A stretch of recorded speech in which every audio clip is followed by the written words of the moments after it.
이제 법인으로 등록하는 에서 등록 기준을 좀 보면요. 법인 등록 기준이에요. 법인. 총 6가지가 있는데 그 중에 4가지가 법인. 공인중개사로 등록했을 때 그 등록 기준 그 4가지를 응용을 하는 거예요. 그래서 첫 번째가 뭐가 나오냐면 공인중개사 관련 요건이 나오는 거예요. 공인중개사. 네. 법인도 공인중개사가 있어야 될 거 아니에요. 근데 이제 어느 정도냐면 대표자 공인중개사야 돼요. 사장님. 그러니까 법인 만들어서 중개하겠대요. 본인이. 내가 법인 만들어서 사장님 해야지 시험 붙어야 돼요. 대표자는 공인중개사, 사장님은 공인중개사. 그리고 대표자 제외, 사장님 빼고 산정을 해요. 제외. 임원 또는 사원, 지난주에 했었던 것 같은데 임원 뭐였죠? 이사급. 사원 그러면 뭐였죠? 이사급. 우리가 일반적으로 사원 그러면 직원인데 법에서는 안 그렇다고 그랬잖아요. 법에서는 사원 그래도 이사급. 그래서 우리가 이렇게 했던 거 얘가 이사다. 이사. 이사급들이 3분의 1 이상이 공인중개사여야 돼요. 이 정도는 돼야 돼요. 그렇게 대표자는 공인중개사고. 그래서 한번 해보면 예를 들어서 대표자가 1명 있대요. 대표자 빼고 9명이 있대요. 이렇게. 그러면 대표자는 고민스럽지가 않네요. 당연히 공인중개사 대표자는. 문제는 9명 중에서 몇 명? 곱하기 3분의 1. 그럼 약분 되니까 어떻게? 최소 3명. 그럼 되잖아요. 최소 3명이면 된다고요. 이것도 쉬워요. 약분이 되니까. 문제는 이렇게 7명이래요. 대표자 1명 있고 대표자 빼고 제외하고 7명이 있대요. 그러면 곱하기 3분의 1 했더니 약분이 안 돼. 짜증나게. 예? 그럼 어떻게 하는 건데? 7을 3으로 나누는 거잖아요. 이게. 그럼 얼마? 2.3 나누기도 안 되네요. 3 저 좀 말려주세요. 이거 나누기도 안 돼. 그럼 2.333333 이거 이상 그럼 몇 명? 응? 이상 그러면 3명이죠. 최소 3명. 왜? 사람이니까. 사람한테는 4452, 5452 그런 게 있는데 그런 게 적용이 안 돼요. 사람은 무조건 살려야 돼. 사람이잖아요. 자르면 죽어버리니까. 2.1 이상 그래도 3명이에요. 무조건 소수점은 무조건 살려야 돼. 사람. 그래서 이것도 살려서 3명. 사람은 무조건 살리자. 노래만 살리지 말고. 노래는 잘 살려. 살리고 노래는. 이거 사람도 살려야지. 사람도 무조건 살려서 3명이다. 이렇게. 그래서 이게 한번 문제가 나온 적이 있었죠. 쉬는 시간에 꼭 해보세요. 한번. 안 해보면 약분이 안 되는 순간에 당황한다고요. 시험장에서. 그래서 또 많이 틀리셨어요. 또 의외로. 쉬운 건데도. 뭔가 한번 해봤느냐 안 해봤느냐가 큰 차이가 있다고요. 자기가. 단순히 또 보는 거랑 본인 해본 거랑 또 다르니까 또. 쉬는 시간에 꼭 해보자. 이렇게. 몇 명으로? 5명을 해보세요. 5명으로. 이따가 다음 시간에 물어봐야지 몇 명인지. 됐고. 이게 이제 공인중개사 관련 요건. 그 다음. 두 번째는 실무교육을 받아야 되는데 실무교육 대표자 포함해서 이번엔 포함이에요. 임원 또는 사원, 이사급들 전원이 다 받아야 돼요. 싹쓸이 다 받아야 돼요. 이사급이면. 내 직책이 이사급이면. 자격증이 있건 없건 중요하지 않아요. 이사급이면 전원 다 받아야 돼요. 대표자도 대표 이사예요. 이사급이라고요. 일반 평사원 중에서 일반 단순 직원 중에서 대표자가 될 수 있지가 않다고요. 대표 이사니까 이사급들 중에서 대빵이 대표자, 대표이사예요. 당연히 그러니까 실무교육을 받아야 돼요. 왜? 이사급이니까 대표자도. 대표자 포함해서 전원 받을 것. 자격증이 없는 임원 또는 사원도 받을 것. 1년 이내 마찬가지죠. 실무 1이니까 1년 마찬가지. 그렇게 되고 그 다음 세 번째 사무소는 똑같아요. 사무소 반드시 있어야 되고 건축물 대상에 기재가 된 거 되고 기재가 안 돼 있어도 준공검사 사용 승인 받은 거 되고 가설 건축물 안 되고 무허가 건물 안 되고 똑같고 그리고 사용권도 넓게 인정되는 거 똑같아요. 소유, 돈 주고 사는 거, 전세, 월세, 공짜로 빌리는 거 다 돼요. 그렇게요. 그러니까 법인이니까 이게 소유만 되겠지. 안 그렇다고요. 법인도 소유, 전세, 임대차, 사용대차 다 돼요. 똑같아요. 사무소는 개인 사무소건 법인 사무소건 똑같다. 그리고 네 번째, 결격 사유가 없어야 돼요. 등록의 결격 사유. 아까 개인은 자기만 없으면 되는데 공인중개사로 등록 신청했을 때는 본인만. 법인은 두 가지가 다 결격 사유가 없어야 돼요. 어떻게 없어야 되냐면 법인 자체도 없어야 되고, 예를 들어서 무슨 법인이래요. 삼성전자. 그럼 그 자체도 없어야 한다고. 법인도 독립된 사람이니까. 그리고 그 법인을 구성하는 임원 또는 사원, 이사급들의 단 한 명이라도 결격 사유가 있어서는 안 돼요. 어느 경우에 있든 등록이 안 돼요. 법인은 그렇게 두 가지로 결격 사유를 검토해요. 아까 공인중개사는 자기만 없으면 되고, 법인은 두 가지로. 법인 자체도 있으면 안 되고, 법인을 구성하는 이사급들 중에서 한 명이라도 결격 사유 있어도 안 되고, 어떤 경우든 다 법인 결격 사유 부르고 등록이 안 돼요. 이렇게 되고, 그래서 이 네 가지는 어찌어찌하면 다 응용이 돼요. 이거는 나중에 되면 시간이 흐르면 다 된단 말이에요. 응용이 되니까. 근데 두 가지가 더 있다는 게 중요하죠. 5번, 6번. 그래서 이 두 가지가 훨씬 더 중요해요. 왜냐면 이거는 법인만 있는 거라서. 법인만. 내가 5번 자본금 5천만 원 이상, 상법상 회사 또는 협동조합일 것, 이렇게 돼 있죠. 또는 협동조합.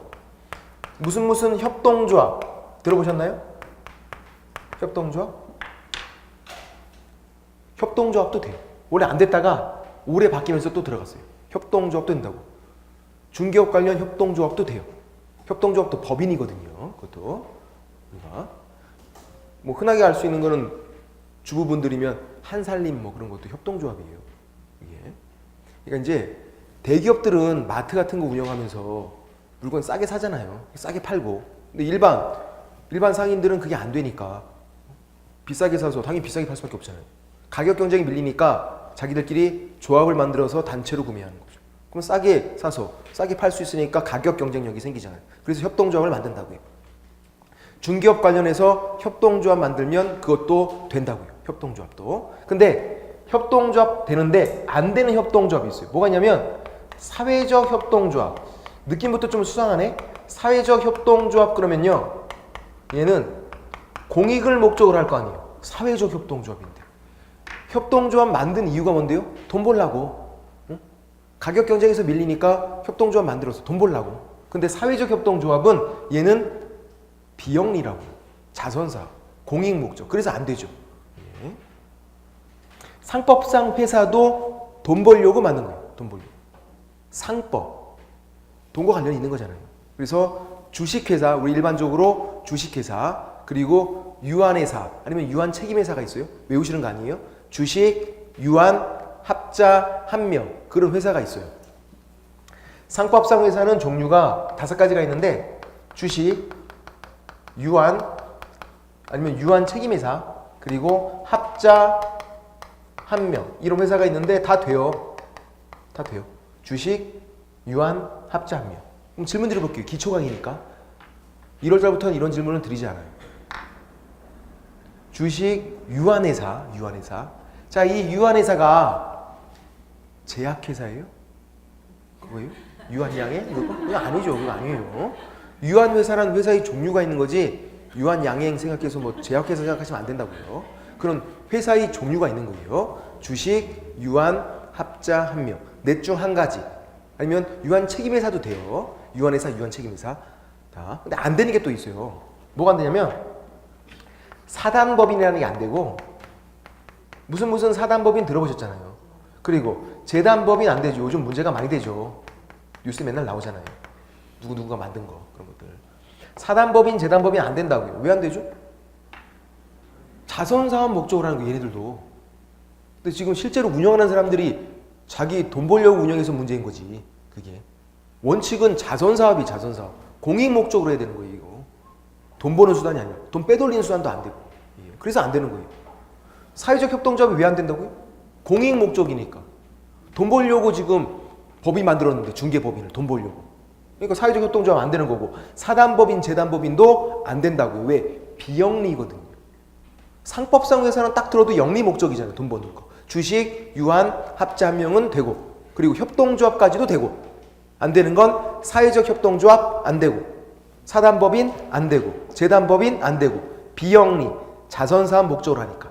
자, 이제 주식, 유한, 합자 한 명, 협동조합 어떤 걸 만들지 간에 자본금은 5천만 원 이상이 돼요. 자본금이 뭘까요?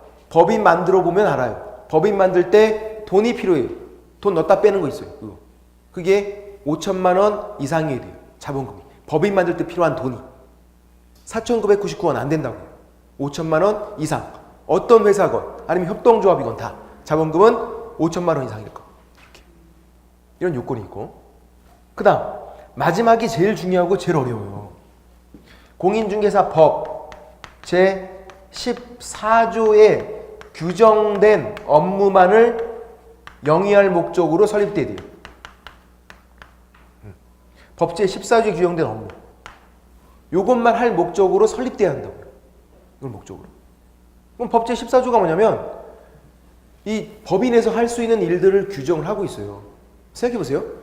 개인들, 자연인, 우리 같은 자연인들은 하는 일이 정해져 있나요? 태어나는 순간에? 아니잖아요. 어쩌지 하면서 이렇게 정해지는 거지. 제가 태어나는 것부터 강사해야지 그건 아니었을 거 아니에요. 딴 거 하려다가 이렇게 된 거지. 그죠? 저희 어머니가 강사 한번 나와야지. 그거 아니었으니까. 개인들은 아니라고요. 근데 법인은 안 그래요. 법인은 딱 태어나는 순간부터 하는 일이 그 법인인 정해져 있어야 돼요. 하는 일이. 법인이 태어나는 순간이 언제일까요? 등기. 설립 등기예요. 등기. 법인도 등기를 하는 거예요. 설립 등기를 하면 법인으로 태어나는 거예요.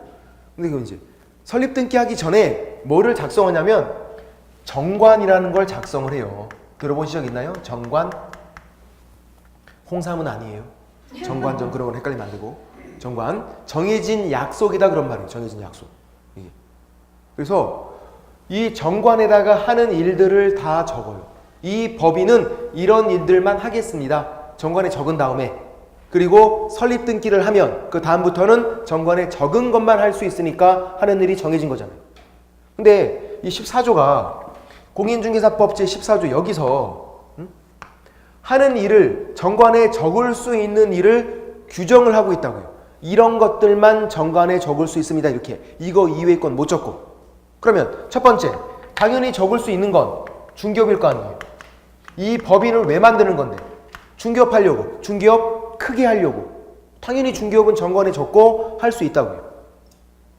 그럼 두 번째, 중개업이 아닌데 이사, 도비업체 소개하는 게 있어요. 이사, 도비업체 소개. 이것도 중개업이 아닌데 중개업과 같이 할 수 있어요. 그러니까 이렇게 오해하시면 안 돼요. 이 법인이 중개업 하려고 법인을 만들었대요. 중개업만 해야 된다. 그게 아니라고요. 얘는 중개업이 아니잖아요. 같이 할 수 있다고요. 중개업만 꼭 해라. 이게 아니니까. 중개업이 아닌 것도 같이 할 수 있다고요. 얘는. 그럼 세 번째,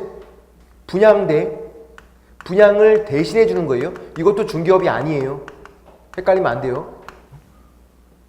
중개업은 다른 사람의 일정한 보수 중개를 업으로 하는 게 중개업. 분양대행은 분양을 대신해 주는 거예요. 분양은 뭔데요? 어렵네요. 또 분양. 매매계약 1번 타자가 분양이에요. 아파트를 다 지었대요. 아니면 연립주택, 빌라 다 지었대요. 다 지으면 지은 사람이 소유권자예요.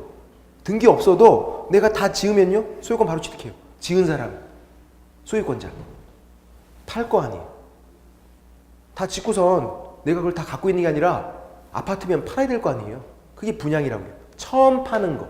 매매 1번 타자가 분양. 그래서 처음에 분양. 그 다음부터는 매매. 그럼 이거 분양해 주는 거. 건설회사가 처음 파는 거. 그 분양. 그거를 대신해 주겠대요. 분양대. 이건 중개업이 아니라고. 이거는. 그래서 자격증이 없는 사람도 분양대행 다 할 수 있어요. 이거는. 중개업이 아니니까.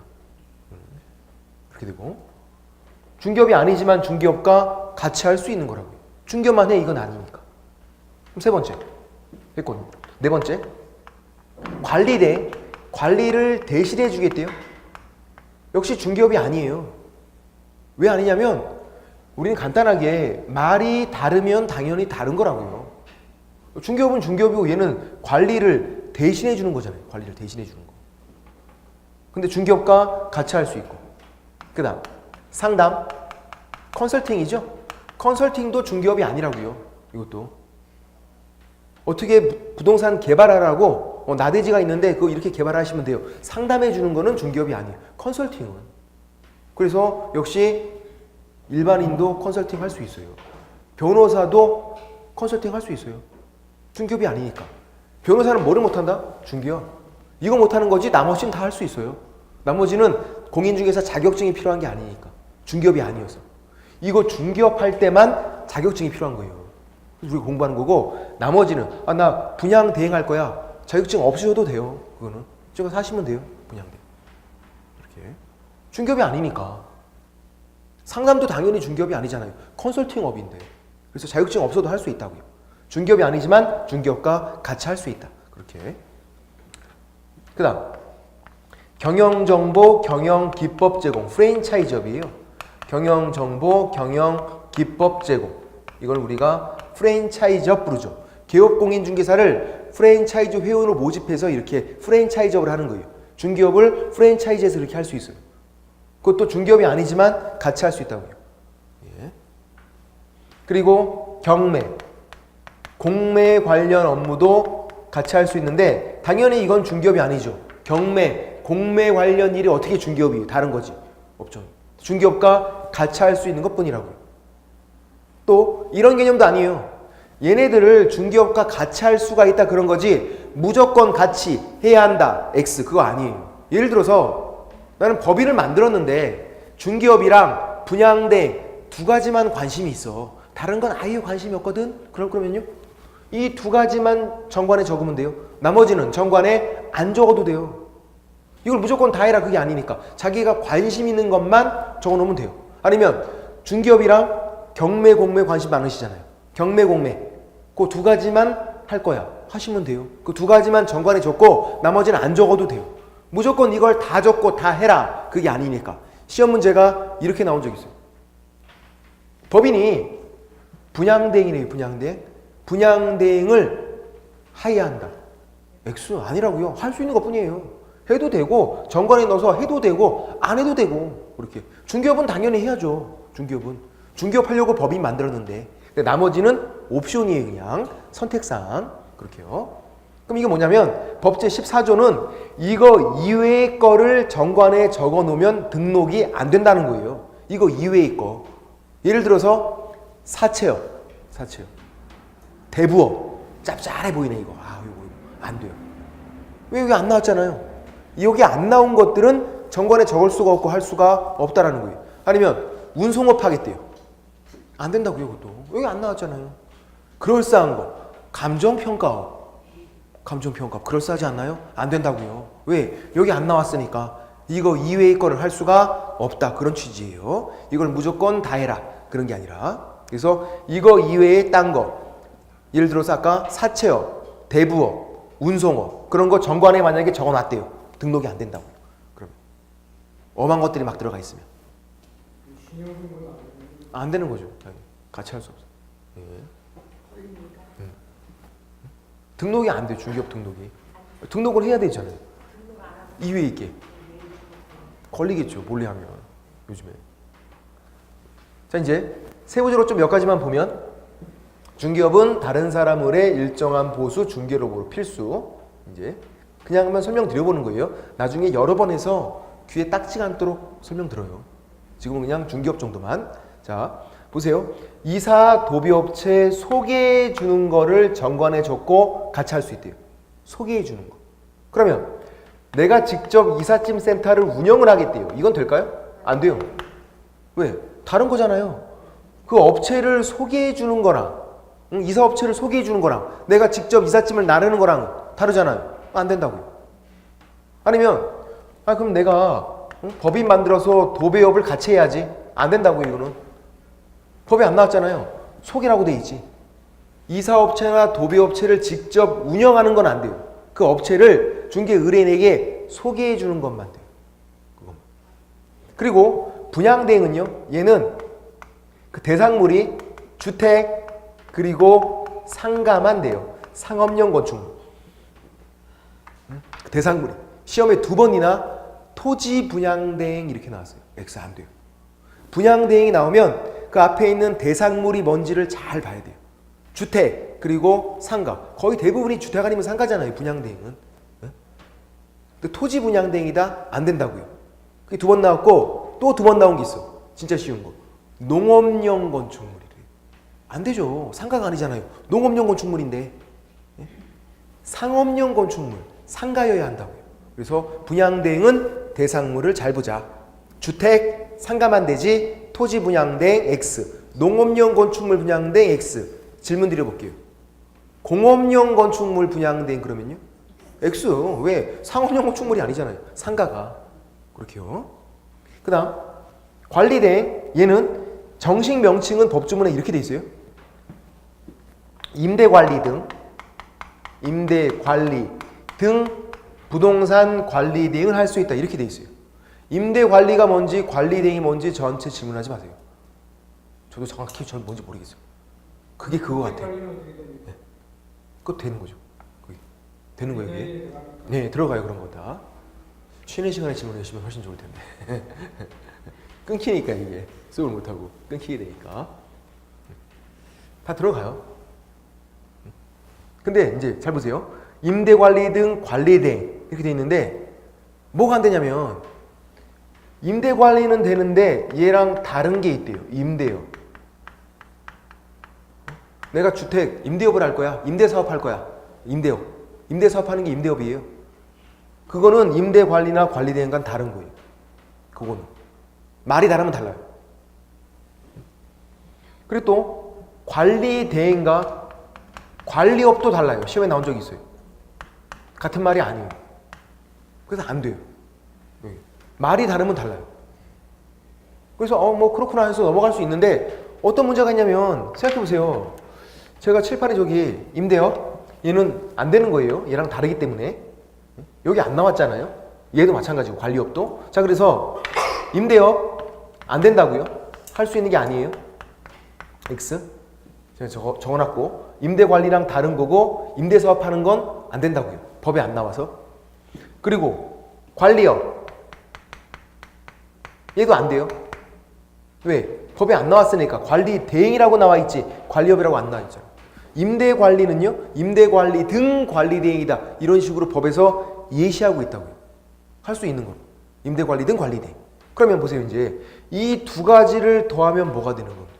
임대 관리가 되는 거 아니에요? 두 가지 더하면? 예. 임대관리. 얘는 된다고요. 된다고 돼 있으니까. 그래서 이해가 안 된다고요. 시험에 잘 나오고. 임대업 안 돼요. 관리업 안 돼요. 근데 두 개 더 했더니 임대관리가 되는데 이건 된대요. 그래서 이해가 잘 안 된다고요. 이해되는 척 하지 마세요. 이해 안 돼요. 저도 잘 이해가 안 됩니다. 이해가 안 되신다고요. 당연히 상식적으로 임대업 안 되고 임대관리 안 되면 두 개 더 했다고 해서도 안 돼야 될 거 아니에요. 이건 된다고요 또. 그러니까 이해하시는 게 아니라 그냥 말이 짧은 것들 제끼는 거예요. 그냥 건방진 것들. 말이 짧으면 돼요? 안 돼요? 안 돼. 건방지거든요. 임대업 X, 관리업 X. 왜? 건방져. 제 표정도 건방져 보이잖아요. 그냥 때려주고 싶잖아요. 그러나 임대관리 이런 건 된다고요. 말이 긴 것들은 건방지지가 않아요. 관리돼 되는 거고. 그래서 이해가 안 되니까 그냥 시험엔 잘 나오니까 어떻게든지 기억을 해야 될 거 아니에요. 임대업 X, 관리업 X. 왜? 말이 짧으니까 건방져 그냥. 그냥 말이 짧으네요. 근데 임대관리 되고 관리대 되고 말이 짧은 것만 제끼자. 그렇게 하시는 거예요. 그 다음 상담, 컨설팅만 된다는 거예요. 그래서 시험에 나온 게 나대지를 중개업하려고 법인을 만들었대요. 그 법인을 우리가 중개법인이다 이렇게 불러요. 그 중개법인이 나대지를 직접 개발을 했다. X 안 된다고요. 그건 개발업이잖아요. 어떻게 개발을 하라고 다른 사람에게 상담해 주는 게 되는 거지 부동산 개발회사랑 중개법인 같이 할 수 있는 게 아니라고요. 개발업은 못하는 거니까. 법이 안 나왔죠. 어떻게 개발하라고? 상담만, 컨설팅만. 그리고 경영정보, 경영기법 제공은 누구를? 개업공인중개사를 프랜차이즈 회원으로 모집하는 거예요. 개업공인중개사를 프랜차이즈 회원으로다가 프랜차이즈업 할 때 그 프랜차이즈 회원으로 모집하는 사람은 개업공인중개사해야 되지 공인중개사를 상대로 안 된다고요. 공인중개사를 프랜차이즈 회원으로 모집해봤자 소용이 없다고요. 그리고 뭐 거래 당사자를 상대로 안 되는 거고. 시험 문제가 이렇게 나온 적도 있어요. 중개업 창업 준비 중인 자를 상대로 안 된다고요. 중개업을 창업하지 않았잖아요. 아직. 등록을 했어야만 개업공인중개사 중개업할 수 있는데 창업 준비 중인 사람이래요. 안 되잖아요. 아직 등록한 개업공인중개사가 아니니까 준비 중인 사람이지. 또 이렇게 나온 적도 있어요. 공인중개사 시험 준비생들을 상대로, 우리를 상대로 공부하기도 힘들어 죽겠는데 지금. 네. 안 되는 거죠, 당연히. 누굴 상대로? 개업공인중개사를 상대로. 이렇게 하는 거고. 그리고 경매공매. 얘도 무진장 잘 나오죠. 뭐가 나오냐면요, 간단해요. 자, 얘는 누가 못하냐면 중개인이 못하세요. 옛날 복덕방 하시는 분들, 그분들은 경매, 공매 관련 일은 못하세요. 다른 건 할 수 있는데. 경매, 공매만. 그리고 중개인분들 여기 중개업부터 6번 경영정보, 경영기법 지원까지는 다 할 수 있어요. 다. 뭐를 못한다? 경매, 공매만 못해서 모든 개업공인중개사가 경매, 공매할 수 있다. X. 중개인은 경매, 공매를 못하니까. 그것만 기억하면 되고 또 오해하시면 안 되는 게 있어요. 이거 나중에 진짜 엄청나게 계속 오해하시고 첫 단추 잘못 끼면 계속 오해하고 계세요. 뭐냐면 이거예요. 이거 지금 누구만 해당 사항이 있는 거죠? 법인만. 아까 공인중개사 시험 붙고 등록할 때는 이런 거 안 나왔잖아요. 그죠? 이건 법인만 그렇다는 거예요. 왜 그러냐면 아까 공인중개사 시험 붙어서 밖에서 중개업 하시는 분들, 개인 사업자는 사무소 안에서 제가 이것저것 다 할 수 있다 그랬잖아요. 사무소 안에서. 그러니까 사무소 안에서 복권방, 커피숍 다 할 수 있다고요. 슈퍼마켓 다 같이 할 수 있다고요. 같이 하시는 분들 제가 봤다고요. 서울 말고 조금 지방에 있는 조금 중소도시 가면은 같이 하시는 분들 많다고요. 중개업 안 되면 그거라도 팔아야 되니까. 안 그런가요? 복권이라도 팔아야지. 많은 본인이 끌든지. 네. 이건 당연히 하고, 그러니까 지금 설명드린 게 그거예요. 쉬는 시간에 질문해 주시면 좋을 것 같습니다. 왜냐면 질문 하려고 했던 게 좀만 지나면 바로 제가 설명드리거든요. 네. 이제 이거예요. 그러니까 개인들은 여기 있는 거 당연히 똑같이 다 할 수 있어요. 밖에서 중개업 하시는 분들은 중개업, 이사, 도비업체, 소개, 분양대행, 관리대행, 상담 여기 있는 거 다 할 수 있어요. 제한이 없거든요. 그리고 그 밖에 있는 것도 임대업, 관리업, 이사업, 도비업도 할 수 있어요. 개인들은. 이런 제한이 없거든요. 이거는 법인만 그렇다는 거예요. 법인만. 그걸 절대 놓치면 안 돼요. 아, 이거 법인만 그렇구나. 개인들은, 밖에서 중개업 하시는 분들은 이런 제한이 없기 때문에 이것도 당연히 할 수 있고, 이 밖에 있는 거 임대업, 관리업, 이사업, 도비업도 할 수 있다고요. 내가 시험 붙어서 사무소 차린 거예요. 개인 사업자예요. 내가 시험 붙어서. 근데 임대업 못한다 그러면 말이 돼요? 말이 안 되지. 그럼 내가 건물이 있으면 그냥 놀려야 되는데요? 말이 안 되잖아요. 개인들은 당연히 할 수 있다고요. 법인이 못한다는 거지. 아니면 내가 원래 이삿짐센터 하고 있었대요. 시험 붙었어요. 그럼 이삿짐센터를 접어야 돼요? 개인 사업자인데? 할 수 있다고요. 이런 건 괜찮죠. 개인들이 하면. 왜? 진정한 일타 쌍피가 되거든요.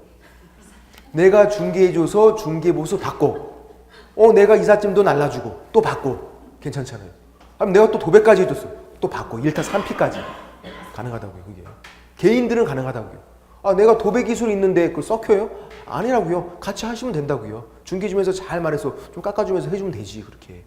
짭짤. 중개업은 플러스 알파라고요. 개인들에게. 얼마나 좋아.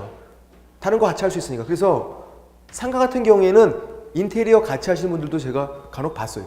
상가 내가 중개해주고 상가 인테리어도 내가 해주고, 그렇게 중개해주면서 잘 말해갖고 제가 해주겠다고.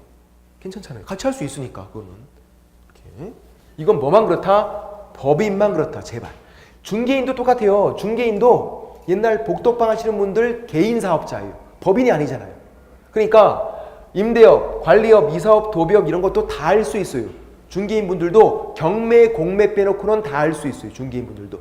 옛날에 중개인분들이 뭐 같이 하셨냐면 좀 나이가 드신 분들은 본 적 있을 거예요. 아마. 쌀, 부동산 중개, 쌀집을 많이 했어요. 중개인분들이. 철제 간판 두다가 쌀 중개해서 그렇게 중개인분들이 같이 할 수 있으니까 쌀집을. 지금은 쌀집이 많이 없어져갖고 다 마트에서 쌀을 사니까. 그죠? 옛날엔 그랬다고. 중개인분들도 경매, 공매, 경매 관련 일만 못하는 거예요. 경매 관련해서 입찰 서면 대신 써주고 하는 거, 그걸 못하는 거고 다른 것들은 다 할 수 있다. 자영업이면. 이거는 법인만 그런 거라서 이제 결론은 이걸 외울 때 우리가 이렇게 외워요. 이건 법인만 그러니까. 법인이 하는 일이잖아요. 법인, 업무. 법인이 어떤 일을 할 수 있나를 우리가 지금 배우고 있는 거예요. 이거 이외의 건 할 수 없다고요. 그래서 법인 업무 중에 이, 분, 관, 상, 경한다. 2분간만 서울에 올라간다. 잠깐만. 법인 업무 중 2분간 상경. 2분간만 잠깐만 서울에 올라간다. 그러면 되지. 법인 업무 중 2분간 상경인데 관이 됐어요. 공인중개사 공부를 오래 하시면요. 혀가 좀 짧아져. 발음이 좀 이상해지는지. 법인 업무 중 2분간 상경한다. 2분간만 잠깐만 서울에 올라간다. 이렇게 기억하는 거. 이거를 왜 붙여줬다고요? 법인만 그러니까 법인만. 법인이 하는 일은 이렇다. 법인 업무 중 2분간 상경한다. 개인들은 이런 제한이 없고 법인만. 중은 중개업. 이가 이사도비업체에 소개해 주는 거. 분이 분양대, 관이 관리대, 또 상당. 경이 두 가지네요. 경영정보, 경영기법 제공, 경매, 공매 관련 업무. 법인 업무 중 2분간 상경한다. 이거 이외에 엄한 것들을 정관에 적어놓으면 등록이 안 된다. 이렇게. 이게 법인 등록 기준. 그러니까 복잡하니까 문제가 몇만 나오는 거예요. 문제 나올 때 쉽게 나와요. 쉽게. 어려운 것들은요. 문제가 쉽게 나와요. 내용이 쉽지는 않잖아요. 이게. 문제는 쉽게 나와요. 오히려 내용이 쉬운 것들 있죠. 꽈서 나와요. 그런 게 어려워요. 나중에 되면은 어려운 파트들은 점수 그냥 다 나와요. 왜? 문제가 쉽게 나와서. 이렇게요. 됐고. 이게 이제 법인 등록 기준이고 우리 책에는 등록 기준이 저렇게 4가지, 6가지로 되어 있진 않아요. 한번 볼게요. 책을. 30페이지에서 이 파란색 2번 보세요. 중개사무소 개설 등록 기준 해서 2가지가 나오게 되죠. 공인중개사로 시험 붙었을 때 등록 기준. 우리 책에 2가지가 있지만 2가지가 더 있어서 총 4가지예요. 뭐가 빠져 있는 건데요? 그러면 첫 번째 공인중개사일 것. 당연히 공인중개사로 등록 신청했을 때 공인중개사일 것. 두 번째 실무교육 나와 있죠? 실무교육 1년이라는 거 아까. 그리고 양가로 2번이 사무소 플러스 사용권 나와 있는데 그럼 뭐가 없는 거네요? 결격 사유 없을 것. 그 2가지가 빠져 있는 거예요. 그러면 2번 법인 등록 기준. 법인만 잘 보시면 돼요. 법인이 문제가 나오는 거니까. 나올 때 5가지 돼 있지만 원래 6가지죠. 뭐가 빠져 있는 건데요? 결격 사유 없을 것. 2가지로 검토하죠. 법인은. 법인 자체도 없어야 되고 법인을 구성하는 이사급들 중에서 단 한 명이라도 결격 사유 있으면 안 되고. 그게 빠져 있네요. 양가로 1번, 양가로 2번이 제가 별표를 칠해놓은 거네요. 5번, 6번. 응용이 안 되는 거. 예. 그래서 양가로 1번 상법상 회사, 주식, 유한, 합작, 한 명, 유한 책임의사 그리고 협동조합으로서 자본금이 5천만 원 이상일 것. 옆에다가 안 되는 거 적어놔야겠네요. 우린 뭐가 중요하다? 항상 X가 중요하다. 안 되는 거. 사회적 협동조합 안 되고 사단법인 안 되고 재단법인 안 되고 안 되는 것들. 비영리니까 안 되는 것들. 그 다음 양가로 2번이 법인 업무 중 2분간 상경한다. 법제 14조에 규정된 거 그거 이외의 거를 정관에 적어놓으면 등록이 안 된다. 그런 거고. 양가로 3번 공인중개사 관련 요건이죠. 대표자는 공인중개사고 대표자 제외 가로 내용 대표자 제외 임원 또는 사원 3분의 1 이상 공인중개사일 것. 자, 대표자 제외가 어떻게 문제가 나온 적 있을까요? 2번이나 대표자 포함으로 나온 적 있었죠. 포함으로. 처음 나왔을 때는요. 다 틀렸어요. 안 보여 시험장에서. 설마 이렇게 했을까? 그렇게 한다고요. 대표자 포함 X 제외. 근데 올해 말고 작년에 또 나왔죠. 대표자 포함 X 또 나오니까요. 잘 보여요. 신경 써서 보니까 우리가 한번 낚이고 나면 그 다음부터는 신경 써서 본다고요. 그래서 이런 것들이 두 번째 나오면 잘 안 틀리세요. 또 나와도 금방 보여요. 대표자 빼고 산정한다. 근데 실무교육은 대표자 포함해서 전원 다 받는 거예요. 뭐를 물어보는지 헷갈리면 안 돼요. 공인중개사 요건인지 실무교육인지. 실무교육은 전원 받는 거니까 대표자 포함해서 전원 받는 거잖아요. 그렇게 돼 있고, 그게 양가로 4번 임원 또는 사원 전원. 또 분사무소가 있으면 지점인데 지점장이 받는 거고, 대표자도 당연히 받는 거예요. 왜? 대표 이사니까, 이사급이니까 받아라. 전원 받는 거. 그리고 양가로 5번 사무소는 똑같다. 그렇죠? 그렇게 되고, 그리고 결격 사유가 없을 것 두 가지로 검토하는 거, 그런 것들이고, 등록 기준이 나오고 이제 등록 절차가 나오는데 왜 그럴까요? 왜 등록 기준을 우리가 먼저 배우죠? 제가 아까 등록 절차를 할 때는 등록 신청하고 등록 기준 심사하고 갖추면 등록이 되었음을 서면 통지하고 그리고 등록증 교부, 이 네 가지인데 책에는 등록 기준이 먼저 나와요. 왜? 등록 기준을 갖춘 상태에서 신청 들어가니까요. 순서는 실제로는 그럴 거 아니에요.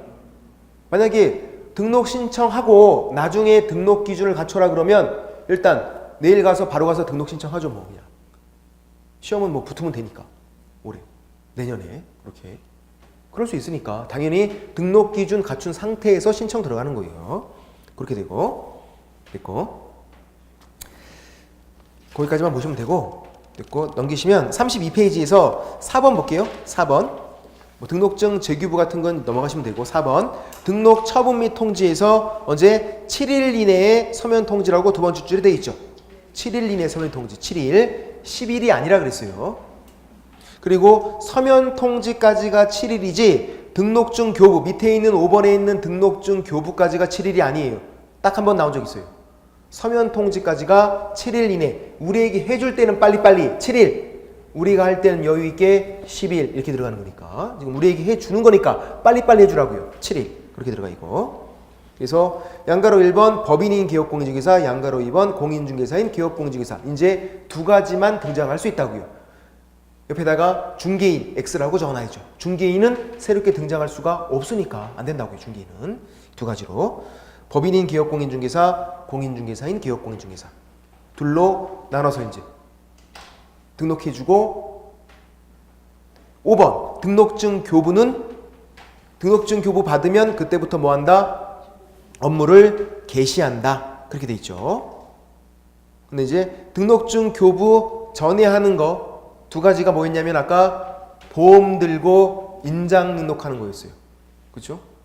아까 제가 칠판에 그랬던 거 서면 통지, 등록증 교부 그 사이에 두 가지를 해라. 뭐라는 거냐면 보험 들고 그리고 인장 등록하고 등록증 받고 업무 개시하는 거고, 등록증을 주기 전에 보험 들었나 확인 뜨고 주래요. 보험 안 들었으면 안 주는 거예요. 보험 들었으면 주고. 근데 인장 등록은 꼭 확인을 떠라 이런 말이 없네요. 법에 없어요. 보험 들었나만 확인 뜬 다음에 보험 들었으면 주는 거예요. 보험 안 들었으면 안 주는 거예요. 인장은 확인 떠 이런 말이 없다고요. 확인을 뜰 필요가 없거든요. 왜 그러냐면 나중에 이제 기본소가 나오게 되면 이제 서식이 있어요. 등록증 서식. 그 등록증 등록하면 등록증 받잖아요. 등록증에 인장을 찍게 돼 있어요. 내가 어떤 도장을 계약서에 찍을 건지 등록을 하고 그거를 등록증에 찍어서 나와요. 그러면 인장을 등록해야 찍고 줄 거 아니에요. 당연히. 인장 등록 안 하면 못 찍으니까 못 줄 거 아니에요. 별도로 확인을 안 떠도 돼요. 당연히 돼 있단 말이에요. 인장 등록이 되어 있어야 찍고 줄 수 있으니까. 근데 보험은 그 등록증에 보험 관련된 걸 적는 게 없다고요. 그러니까 공무원이 확인을 꼭 뜨라고요. 보험 들었나 확인 뜬 다음에 등록증 주는 거고, 인장은 찍고 주면 되고 거기다가 등록증에다가 그런 거죠. 됐고, 나중에 또 하게 되니까 6번 등록사항 통보는 그냥 넘어가시면 되고 그렇게 됐고, 7번도 업무 개시도 아까 간단하게만 등록증 받으면 업무 개시할 수 있다 그렇게만 하고 넘어가시면 돼요. 됐고, 이제 어디 넘어가냐면 쭉 넘어가서 34페이지에서 맨 밑에 있는 기업 공인중개사 등 결격 사유를 할 거예요. 요거를. 요거를. 이게 오늘 하는 것 중에서 가장 어렵고 공인중개사법 전체에서도 랭킹이 될 만큼 어려워요. 예. 그래서 외우실 수도 없어요. 이해가 되면 그냥 넘어가시면 돼요. 왜? 제가 아까 말씀드렸잖아요. 어려운 건 어떻게 된다? 문제가 쉽게 나온다. 올해 문제도요? 쉽게 나왔어요. 작년 문제는요? 더 쉽게 나왔어요. 재작년 문제는요? 쉽게 나왔어요. 내용 자체가 어려우니까 문제가 쉽게 나와요. 다행인 거죠. 생각해보면 당연한 거예요. 왜냐면 내용도 어려운데 문제도 어렵대요. 그럼 공부 안 하죠. 그냥 뭐 어차피 틀리지 그냥. 그럴 거 아니에요. 내용도 어려운데 문제도 어려우면 못 풀잖아요. 어차피. 그러니까 사람들이 공부 안 해요. 그럴까봐 내용이 어려운 것들은 쉽게 나와요. 좀만 공부하면 그냥 맞출 수 있게. 다행스럽게도 내용이 어려워서. 먼저 결격 사유 의 되어 있는데 의. 이거는 등록 결격 사유 있죠? 요거. 이 등록 결격 사유를 등록자를 생략하고 결격 사유다 이렇게 불러요. 등록 결격 사유. 그러면 등록 결격 사유를 결격 사유라고 부르니까 뭐가 안 되는 건데요? 등록이 안 되는 거죠. 미성년자 아까 미성년자 등록 결격 사유니까 등록이 안 된다고요. 그런데 주의사항 역시 이것도 첫 단추를 잘 깨야 돼. 등록 결격 사유를 등록 결격 사유니까 등록이 안 되는 거야. 등록을 못하게 하는 거야. 끝. 그러면 안 돼요. 그렇게 이해하시면 안 돼. 등록 결격 사유는 힘이 무진장 센 거예요. 등록도 안 돼요. 당연히. 그리고 중개업에 종사할 수도 없어요. 종사할 수도. 나는 미성년자여서 등록이 안 되니까 그러면 중개보조원 아니면 소속공인중개사 직원으로 일을 해봐야지. 중개업계에서 직원으로. 그것도 못하게 하는 거예요. 중개보조원도.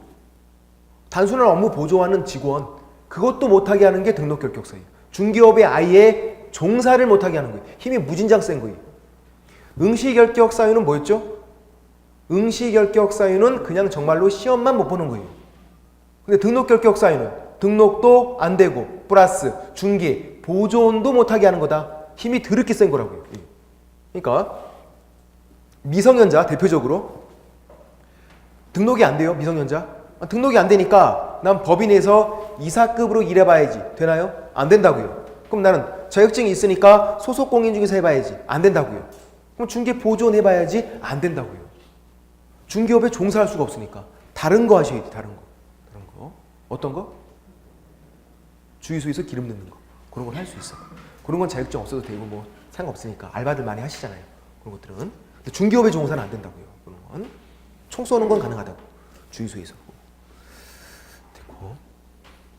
적응되실 거야 이제. 썰렁한 거에. 아니면 아재 개그 저희 아재 개그에 적응이 되셔야 돼. 어쩔 수 없어. 우리는 한 배를 탔어 이제. 빼도 박도 못해요. 빼박 쭉 가야 돼 이제. 적응할 수밖에. 제가 여러분에다 일일이 적응할 수는 없잖아.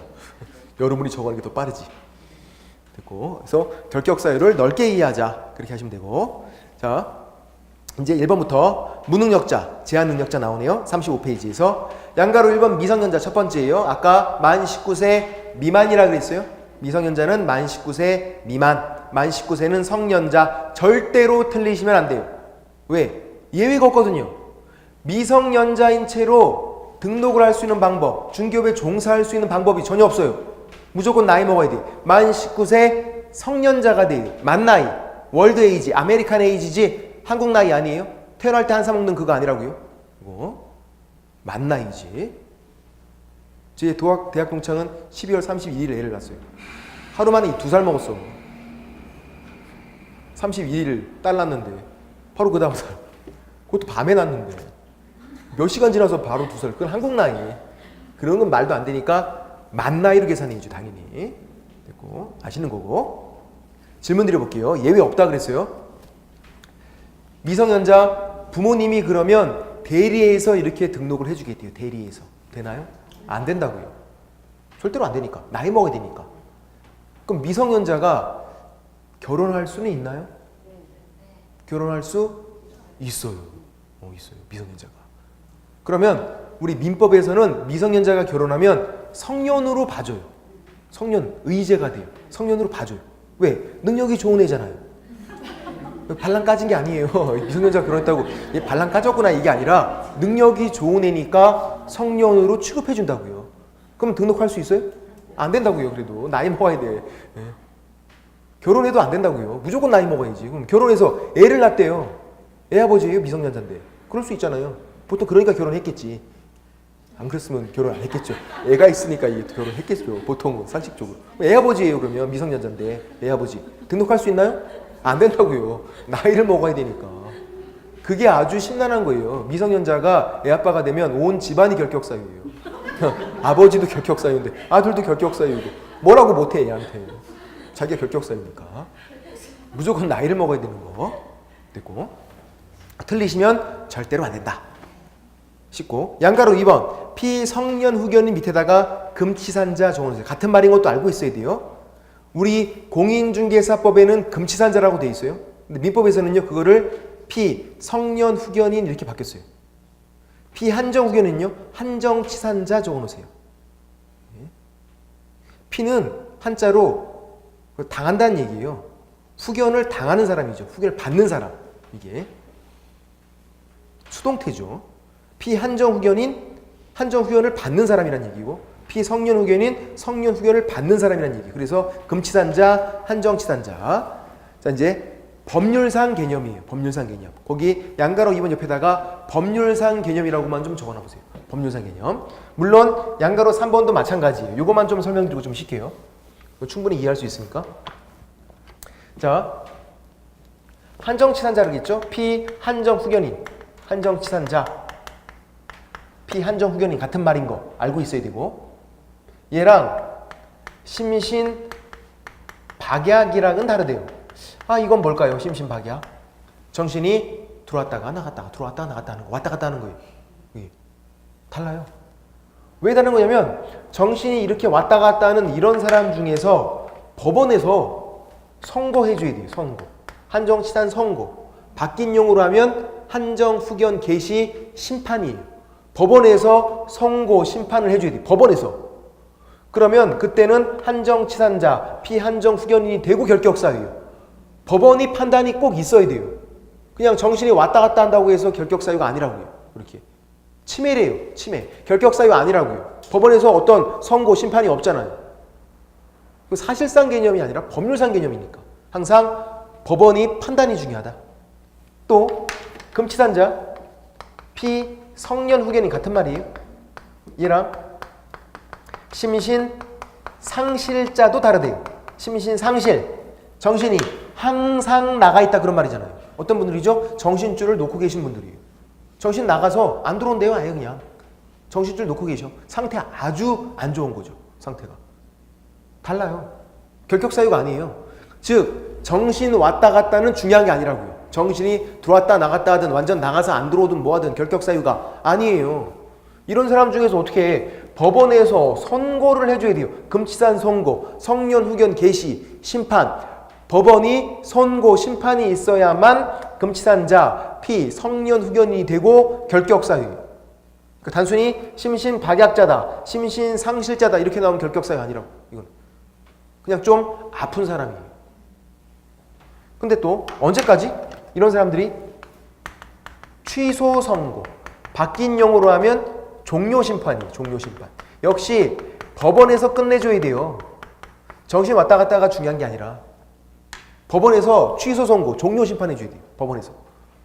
질문 드려볼게요. 시험에 이렇게 나온 적 있었죠? 한정치산자가 정신 왔다 갔다 하다가 한정치산자가 제정신으로 돌아온 경우에 결격사유 벗어난다. 정신이 들어왔다 나갔다 들어왔다 나갔다 들어와서 이제 안 나간대요. 된 거예요? 안 된 거라고요. 정신이 왔다 갔다 중요한 게 아니라고요. 법원이 판단이 중요하지. 법원에서 취소 선고 같은 말 종료 심판 받아야만 결격사유 벗어나는 거예요. 그렇게 법률상 개념이라고. 법률상 개념. 파산자도 마찬가지. 거기 양가로 3번은 파산 선고받고 복권되지 아니한 자라고 되어 있는데 가로하고 파산자 같은 말이에요. 역시 법률상 개념. 파산 들어보셨나요? 들어봤어요. 뭔지는 대충 뭐 정확히는 몰라도 대충은 안다고요. 우리가 파산. 얘랑 이거 채무초과다. 빚을 많이 지고 있다. 같은 말이 아니라고요. 다른 말이. 파산자나 채무초과나. 빚을 많이 지고 있는 사람들 중에서 선고를 받아야 돼요. 파산 선고, 법원에서 선고해요. 역시 법률상 개념. 파산자가 되고 결격사유. 파산은 배를 짠 거죠. 아, 나 빚 못 갚아, 배 째. 근데 배를 누가 짠 거죠? 법원에서 확 째줘야 됩니다. 자기가 자기 배 째놓고서는 이거 파산 그거 아니죠. 그건 자해지. 법원에서 째줘야지. 파산. 또 개인회생 들어보셨나요? 시험에 나온 적 있는데 우리도 개인회생 별거 다 나와 이제. 개인회생 그건 파산이 아니에요. 개인회생은 배를 째다가 만 거예요. 또. 조금 째다가 빨리 봉합한 거예요. 개인회생은 빚을 완전히 탕감해 준 게 아니라 일부만 좀 탕감해 주고 나머지는 분할해서 갚는 거예요. 파산은요 완전히 안 갚는 거예요. 다 그냥 그 채무 전체를 그냥 퉁 쳐준 거예요. 개인회생은 째다 만 거. 개인회생은 결격사유가 아니에요. 그래서 개인회생 파산이 결격사유. 또 언제까지? 파산 선고 받은 사람들이 복권될 때까지. 복권 권리를 회복시켜주는 거. 복권 되는 경우가 두 가지가 있어요. 혹시 설명을 드려볼게요. 크게 어렵잖아요. 여기가 이제 당연복권이라는 게 있는데 이 당연복권 말은 어려운데 내용은 혹시라도 들어보는 사람이 있을 수도 있어요. 뭐냐면 면책결정, 파산 면책, 막 현수 막 걸려있고 한데 법무사들이 광고하고 버스에도 막 광고하고 하는데 법무사들이 파산 면책 그렇게 하면서 면책결정이라는 걸 받아요. 법원으로부터. 파산 선고받고 내가 빚을 안 갚았잖아요. 근데 법원에서 면책결정을 해줘요. 파산 면책. 그걸 법무사들이 해준다고요. 그렇게. 그 면책결정 받으면 당연히 복권돼 버려요. 그냥. 그래서 결격서에 벗어요. 복권된 거니까. 복권. 그리고 이번에는 내가 빚을 어떻게 다 갚았대요. 빚을 갚고 나서 하는 것도 있어요. 그게 신청에 의한 복권이에요. 빚을 다 갚고 복권 신청하면 법원에서 복권 결정을 해줘요. 너 빚 다 갚았네? 복권 결정해 줄게. 그럼 결격서에 벗어나요. 왜? 복권된 거니까. 면책 결정이건 복권 결정이건 누가 결정해 준 건데요? 법원에서. 아니, 법원에서 이렇게 결정해 주니까 결격서에 벗어나야지. 파산자가 채무를 모두 다 변제한 경우에 결격서에 벗어난다. X. 빚을 갚고 말고의 문제가 아니라고 이거는. 법률상 개념이니까. 그래서 틀리시면 안 된다고. 미성년자 예외가 없다고요. 만 19세 미만 미성년자 무조건 결격사유. 나이를 먹을 때까지. 만 19세 성년자가 될 때까지. 그리고 한정치산자, 금치산자, 파산자는 무슨 개념이다? 법률상 개념이다. 그래서 법원이 판단이 중요하다. 한정치산 선고, 금치산 선고, 파산, 선고를 받았어야만 결격사유. 언제까지? 취소 선고 아니면 복권될 때까지. 복권도 면책결정, 복권결정 다 법원에서 결정해 주잖아요. 그럼 복권되면 결격서에 벗어나는 거. 그렇게. 그래서 쉽죠. 좀 쉬었다가 다음이 좀 어렵거든요. 이제 전과자가 나오는 게 설명드려볼게요. 좀 하실게요.